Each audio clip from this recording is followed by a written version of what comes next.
Right now on Good Morning America First Look, war in Iran. We're now hearing from the U.S. commander, what he's revealing about the number of American troops in the region and the kind of drones being used to target Iranian infrastructure. Iran launching new attacks on U.S. consulates and embassies. Americans in the region rushing to evacuate as airports face attacks and airlines ground planes. The future of Iran in focus. Word now that a new supreme leader may be soon announced as the Trump administration is once again asked, why are we attacking now? Also breaking overnight, the U.S. military helping launch a new operation, not in the Middle East, but in South America against drug cartels. What we're learning. Chaos and confusion at the polls in a high-stakes primary in Texas that could help decide control of the U.S. Senate. The antitrust trial aimed at lowering the price of concert tickets gets underway with very different views on the music industry. Caught on camera, a police officer shot in the chest, saved by his body camera. Later, the new turnaround plan at Target. A new airline policy when it comes to passenger behavior, what's now being banned. And a small act of kindness at the ballpark that's making everyone smile. From ABC News, this is Good Morning America First Look. Good Wednesday morning, everyone. I'm Sophie Flay. And I'm Hannah Batal. We begin with several breaking developments from the war in Iran overnight. We're now hearing from the U.S. commander in the Middle East who says Iran's air defenses have been severely degraded, but more U.S. resources are heading to the region. Meanwhile, more U.S. consulates and embassies have come under attack from Iran as Americans across 14 Middle East countries urgently try to evacuate. As soon as today, Iran could announce its new supreme leader after the killing of the Ayatollah over the weekend. And we're now learning who his successor might be. But first, let's get to ABC's Marques Moore. He's in Doha with the latest on military operations. Marques, good morning. Hey, good morning, Sophie and Hannah. Israel says it carried out a broad series of attacks inside Iran overnight, targeting the Iranian government's infrastructure. And we have also learned much more about the U.S. operations, with a top commander saying more military capabilities are on the way. Overnight, a wave of new attacks in the Middle East as U.S. Central Command reveals more than 50,000 U.S. troops are now in the region, up from 35,000 previously reported. And now we're seeing the faces of some of the first American casualties of this war in Iran. Captain Cody Cork, Sergeant First Class Nicole Moore, Sergeant First Class Noah Tegens, and Sergeant Declan Cody, all from an Army Reserve unit in Des Moines, Iowa. They were among 6 Americans killed after an Iranian drone hit a tactical operations center in Kuwait. The U.S. commander in the Middle East now sharing in-depth details about the ongoing U.S. operations. Many of you may remember the shock and awe strikes of 2003. The first 24 hours of this operation were nearly double the scale. We've already struck nearly 2,000 targets with more than 2,000 munitions. Admiral Brad Cooper says U.S. airstrikes have destroyed hundreds of Iran's ballistic missiles, launchers, and drones. We are also sinking the Iranian Navy, the entire Navy. Thus far, we've destroyed 17 Iranian ships, including the most operational Iranian submarine that now has a hole in its side. Cooper also acknowledging the one-way attack drones that U.S. forces are using have ties to Iran itself. I'd like to point out these drones were originally an Iranian design. We took them back to America, made them better, and fired them right back at Iran. Iran now escalating attacks on American interests in the region. An Iranian drone slamming into the U.S. consulate in Dubai. The U.S. Embassy in Jordan also targeted. A British warplane shooting down this drone over Jordan, and drone strikes also shutting down the U.S. Embassy in Saudi Arabia. An Iranian missile hitting the largest U.S. base in the Middle East in Qatar. No injuries reported. Now questions are being raised about the amount of artillery on both sides of the conflict. Military officials say it takes 2 or 3 interceptors to shoot down one ballistic missile. And experts predict Iran has a stockpile of more than 2,000. That's fueling concern that Iran's supply of cheap drones could exhaust the multi-million-dollar interceptor systems of the U.S. and its allies. But President Trump projecting confidence. They're still lobbing some missiles. At some point, they won't even be able to do that because we're hitting all of their carriers. We're hitting all of their missile stock. And now, amid questions about the president's endgame in this conflict, there's word that a successor to Ayatollah Ali Khamenei could be announced soon. The late Ayatollah's son is reportedly the frontrunner. experts say his election could result in a continuation of his father's hardline regime. President Trump acknowledging such a risk. The worst case would be we do this and then somebody takes over who's as bad as the previous person, right? That could happen.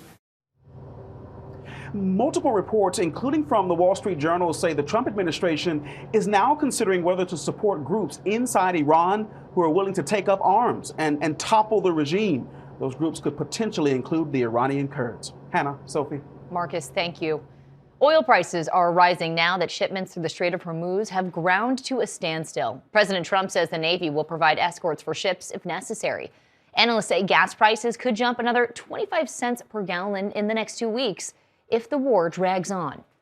Americans are now trying to evacuate the Middle East as missiles and drone strikes disrupt air travel. The Trump administration, 5 days into this conflict, now scrambling to help. ABC's Nicole D'Antonio has the details. Nicole, good morning. Well, Hannah, good morning to you. And Secretary of State Marco Rubio says thousands of Americans have fled the Middle East since the war with Iran began, but many more have been left behind as the State Department ramps up evacuation efforts. This morning, with the war against Iran raging, as many as 1,500 Americans are believed to be in the Middle East looking for a way out. It's a lot of different things here that need to happen in order to move people, but it all starts by knowing that you're there. It all starts by knowing that where you are and how we can get a hold of you. After urging Americans to evacuate despite major disruptions to air travel across the region, the State Department now says it is actively securing military aircraft and charter flights for American citizens. I'm not feeling super confident about this flight taking off. The airport's pretty empty. American Alyssa Ramos managed to make her way from Kuwait City to the airport in Riyadh, Saudi Arabia. Oh my God, I'm so happy. I've never been happier to be in Egypt.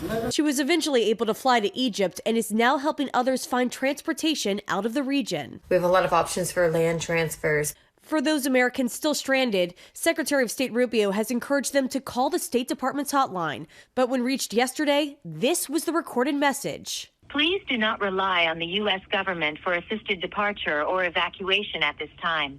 There are currently no United States evacuation points.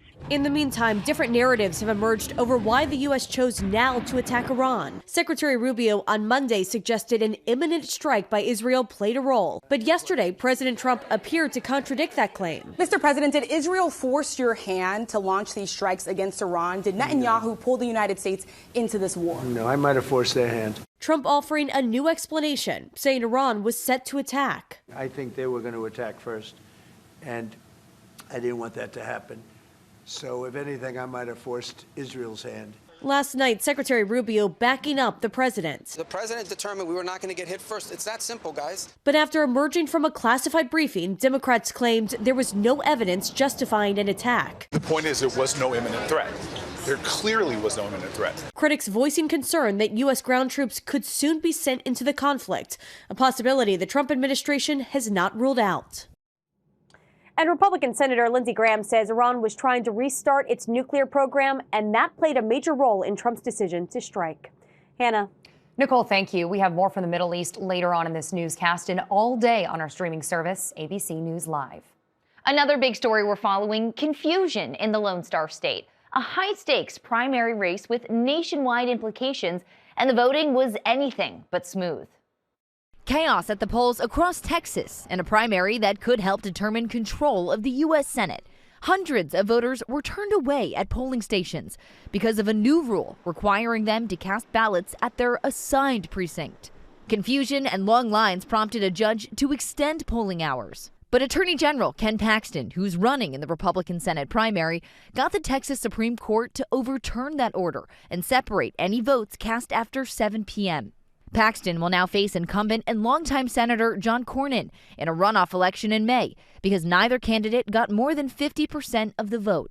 Some Republican leaders claim a victory by Paxton, a MAGA supporter who's faced multiple scandals, could make the seat vulnerable to a Democratic win in November. I refuse to allow a flawed, self-centered, and shameless candidate like Ken Paxton risk everything we've worked so hard to build over these many years.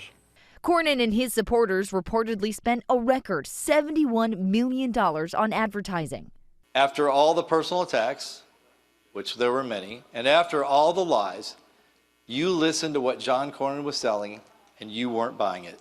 As for the Democrats, state lawmaker James Tallarico won the primary, defeating Congresswoman Jasmine Crockett. Republican Congressman Tony Gonzalez, who's facing a scandal over an alleged affair, is also headed to a runoff. Meanwhile, Congressman Dan Crenshaw lost in a major upset to Steve Toth, a staunch conservative. Time now for your Wednesday weather.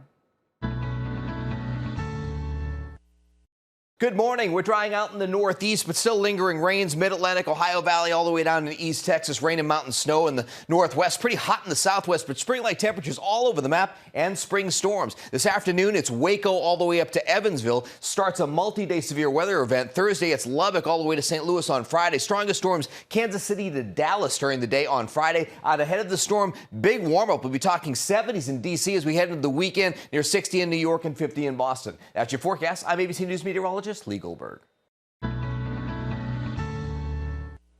We have another major breaking story overnight. A source telling ABC News the U.S. military has helped launch an operation against drug cartels in South America. Coming up, what we're learning about the new offensive. That's next. We're back with breaking news overnight concerning U.S. military action, not in the Middle East, but in South America. This morning, ABC News learning the U.S. military has helped launch a new ground operation against drug cartels in Latin America. Troops and helicopters from Ecuador seen here taking part in the mission. It's the first time the U.S. military has engaged in a land operation against South American drug cartels. It appears that in this case, they were not a part of the actual combat mission, if there was any combat, but it really is more like just being close by, within radio range, where they could provide any support in terms of advice of how to carry out the mission or for whatever scenario comes around. Until now, the U.S. had only targeted cartels on water, striking alleged smuggling boats. Ecuador in recent years has become a major focus of the drug war. ABC's Matt Rivers visited the country in 2024. It might not look like it, but this river is a superhighway for cocaine. Hundreds of tons of that product coming through these waters every single year, bound for Europe and the United States. And as a result, that city right there, Guayaquil, Ecuador, is at war. Rival drug gangs fighting between themselves and the government, vying for supremacy in what has become one of the most important hubs in the global cocaine trade. U.S. officials saying the new joint military operation is aimed at fighting the scourge of narco-terrorism.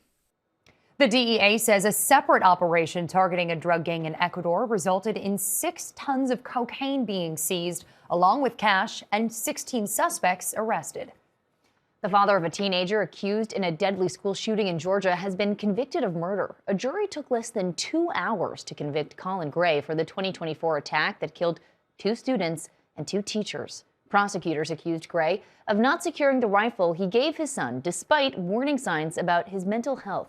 Gray now faces a sentence of up to 180 years in prison. His son is awaiting trial. Commerce Secretary Howard Lutnick has agreed to appear before the House committee investigating Jeffrey Epstein.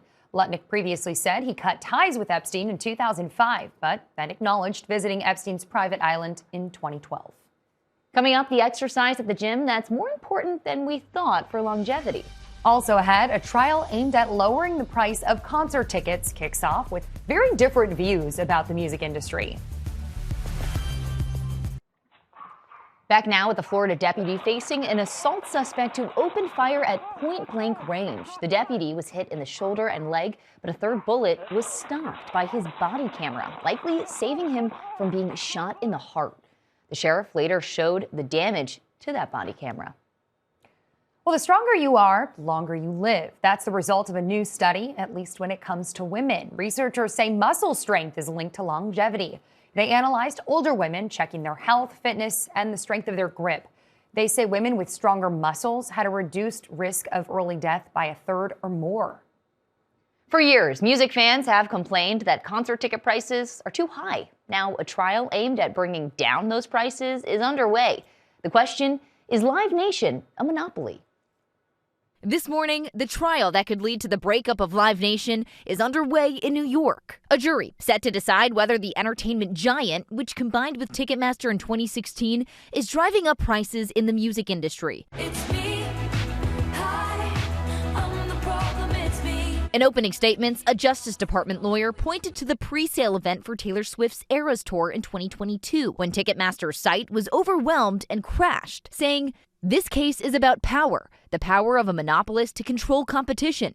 Today, the concert ticket industry is broken." The debacle that was trying to get tickets for the Eras Tour is at the heart of this case because Ticketmaster and Live Nation can't get away from how horrible that experience was for so many people. The government claims Live Nation uses strong-arm tactics to control the industry, such as demanding artists use its promotion services in order to perform at its venues, and pressuring major venues into signing deals. Live Nation's attorney disputes those claims, saying the government is cherry-picking examples, saying the marketplace is more competitive than ever, and blaming not the company but online bots for the Taylor Swift ticket sale debacle. An executive who oversees Taylor Swift's tours is among those set to testify at the trial. Leading into the trial, Live Nation actually won a major argument, having the judge agree to dismiss some of the claims that the company had monopolized concert promotions and bookings. But the company still has to defend itself against claims that it pressures venues to sign exclusive ticketing deals and makes artists use its concert promotion services. The trial is expected to last 6 weeks. The debate continues. Coming up, a new airline policy when it comes to passenger behavior. We'll tell you what's now being banned. Plus, the unthinkable has happened again at the same claw machine.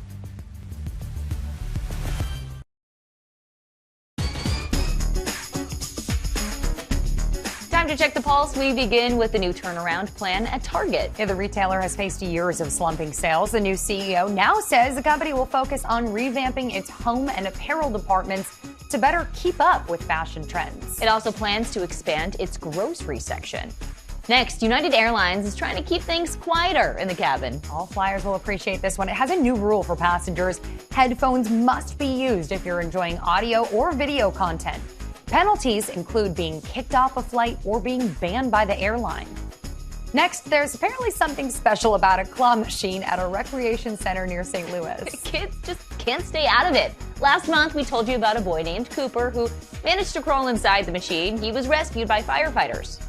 Yeah, hopefully he got to keep a toy. This one happened again, though. 3-year-old Patrick briefly got stuck inside, but as you can see, he is loving it. And finally, a small act of kindness at the ballpark. Usually adults are the ones giving out foul balls to kids, but at this game in Florida, a different story. Tigers fan tried to grab a foul ball, but fell over trying to reach it. A young man, Blue Jays fan, then stepped in, handing the ball to him to reward his effort. Top headlines next. Checking more top stories, Iran is facing new attacks from Israel. The airstrikes targeting the Iranian regime. Iranian missiles, meanwhile, have been raining down across the Middle East, forcing 6 U.S. embassies to close. A top U.S. commander says more than 50,000 American troops are now in the region, and U.S. forces have hit nearly 2,000 targets. Americans are still scrambling to find a way out of the Middle East after the State Department urged them to leave 14 countries. The U.S. is working to evacuate them on charter flights or by land. Homeland Security Secretary Kristi Noem faces another grilling on Capitol Hill today. Democratic and Republican senators criticized her management yesterday. She refused to apologize for her statements about 2 Americans killed by federal agents in Minneapolis. Jurickson Profar of the Atlanta Braves is expected to appeal a season-long suspension after testing positive again for performance-enhancing drugs. Today's weather, rain and mountain snow for the Northwest, possible flooding from Indiana to West Virginia, storms from Texas to Missouri. And finally, defying gravity at age 70. Here's Danny New. 70 years old. This is the last one. A tradition unlike any other, maybe for the final time. Here we go. NBA legend Marques Johnson, at 70 years old, has once again slammed in his annual birthday dunk. How did it feel at 70? It's getting a little harder. Let's go! The 5-time All-Star has been posterizing Father Time every year for well over a decade now, but with him suggesting this time may be it, one commenter writes, "Bruh, I've been watching these for 12 years. Please, not the last one." We walk through the city looking heavy and bold. Now, after this year's birthday jam, the LA native immediately started singing a cheer from his alma mater, Crenshaw High School, which he actually just wrote a book on called The Crenshaw Chronicles. Marques Johnson getting across, 3. After high school, Johnson stayed local at UCLA, where he helped legendary coach John Wooden win his 10th and final championship in 1975. In fact, 2 seasons later, the dunk became a big reason why Johnson would win the first ever Wooden Award for the National Player of the Year. To be able to win that first award named after him, one of the most special moments in my life. Marques Johnson. Of course, the 6'7" forward rocked the rim plenty in the NBA, mainly with the Milwaukee Bucks, where he now serves as a color commentator for its local broadcasts. But as far as annual throwdowns go, does Marques Johnson really think he's done giving these a whirl? Who knows? I may try and do it again next year, but it's going to at least keep me working out every day and taking care of myself. All right, so we'll see, guys. And Marques says some years he does not think he can do it. And then his son Josiah will say, come on, Dad, you got one more in you. How do you say no to that? Good point, Danny. That's your Good Morning America First Look. Have a great day, everyone.